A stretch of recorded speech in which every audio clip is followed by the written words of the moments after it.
This band of gray here are projections from a whole bunch of computer simulations of what the climate could do over the next 50 years.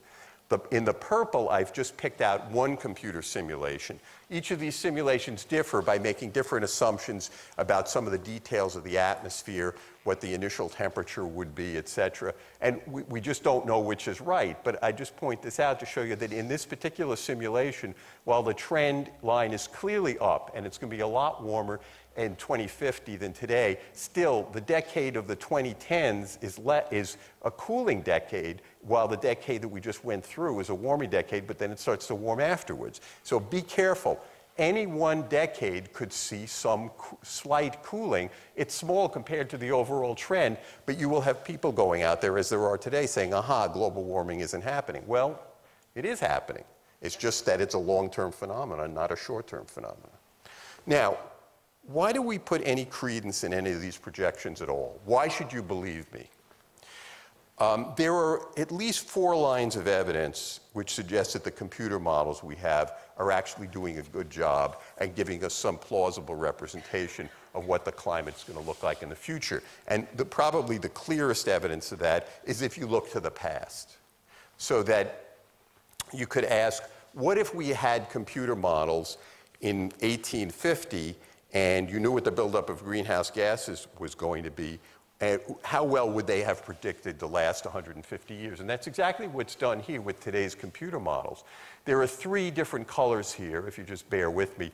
The blue band is if in one of these computer models you ask it to project Earth's climate over the last 150 years, but without any buildup of greenhouse gases. Let's say there were no industry and no deforestation.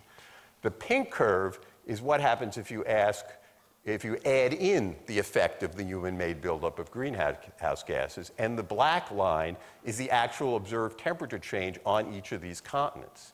And you notice Antarctica is not here because the temperature change, we don't have good projections for Antarctica, so we've left it out. But for the other 6 continents, and for the globe as a whole, which is what this is, you will notice that the pink, the simulations that include the greenhouse gas change, has a very good representation of what actually happened, continent by continent, while the blue, which leaves out the greenhouse gases, doesn't reflect what actually happened in the climate, particularly for the last 50 years. That gives us a lot of confidence that the models looking forward will do at least some kind of credible job. There are other pieces of evidence. The pattern of warming one sees geographically across the Earth that's produced in the models actually matches pretty well what's happened. The greenhouse gases have an odd behavior in that they cause the stratosphere to cool even as they're causing the lower atmosphere and the surface to warm. That's what the models say, and that's what we measure using satellite measurements.